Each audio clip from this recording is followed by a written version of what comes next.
Hello, aujourd'hui on va parler de 401k. Donc, les questions qui reviennent souvent au sein de notre communauté, c'est est-ce que c'est pertinent? D'ailleurs, c'est quoi le 401k? Est-ce que c'est pas pour retenir mon argent? Je compte pas rester en Amérique éternellement, je compte rentrer, j'ai des projets d'investissement en Afrique. Est-ce que c'est bénéfique pour moi ou pas? Donc, on va répondre à ces questions dans cette vidéo. Le 401k, c'est quoi? Le 401k, c'est un système d'épargne qui permet aux employés de pouvoir placer une partie de leurs revenus tax-free et de pouvoir les utiliser pour leur retraite. Donc, le placement s'effectue comment? Donc, dans un premier temps, tu as des entreprises qui t'offrent la majoration. Donc, il y en a qui vont jusqu'à 100%. Je n'ai pas encore vu au-delà de ça. Et ensuite, ton argent est placé dans des fonds d'investissement. En fonction de ton appétence au risque, tu peux opter pour des volatilités plus élevées pour avoir la rémunération qui va avec. Voilà. Maintenant, est-ce que je dois y investir? Bon, la bonne nouvelle, c'est que non seulement c'est tax-free, et tu as de l'argent qui t'est rajouté dessus gratuitement par ton employeur. Généralement, quand on arrive en Amérique, on comprend pas. Moi, par exemple, en France, il n'y avait pas ce système-là. Donc, je savais même pas comment ça marchait, en fait. Donc, du coup, j'ai certainement loupé ça les premiers mois. Quand tu fais des calculs, tu comprends que c'est une question qui peut vraiment se poser. Donc, à chaque fois, il faut toujours voir le coût d'opportunité, si ça vaut vraiment la peine d'investir. Moi, j'essaie de faire des calculs simples. Par exemple, si tu gagnes, on va prendre un cas d'école qui va nous aider à arrondir les maths.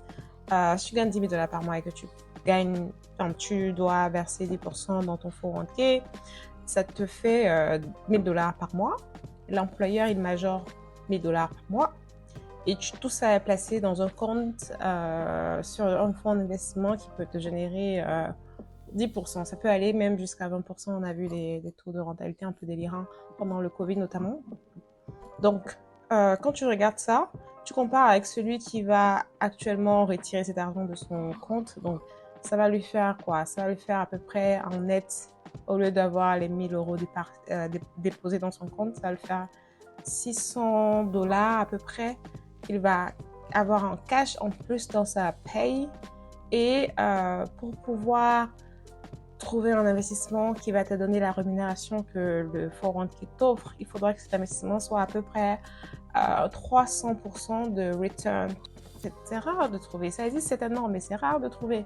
Donc, j'encourage vivement des personnes qui sont comme moi en quête d'indépendance financière à max out le 401k. Donc, l'idée, c'est de se dire que l'entreprise me donne de l'argent gratuit, je vais utiliser plus que l'argent. Je dis, OK, si tu contribues 500, je mets 500. Si tu contribues 2000, je mets 2000. Si tu contribues 5000, je mets 5000. Il y a des entreprises qui vont jusqu'à, 12 000 ou 15 000.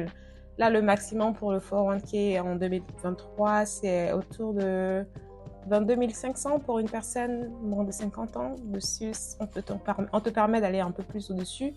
Donc, l'idée, c'est de vraiment encourager les personnes à cotiser pour leur retraite. Donc, j'encourage ici toutes les personnes de prendre cet argent gratuitement, en fait. Donc, arrêtons de penser qu'on va pouvoir mieux gérer nous-mêmes.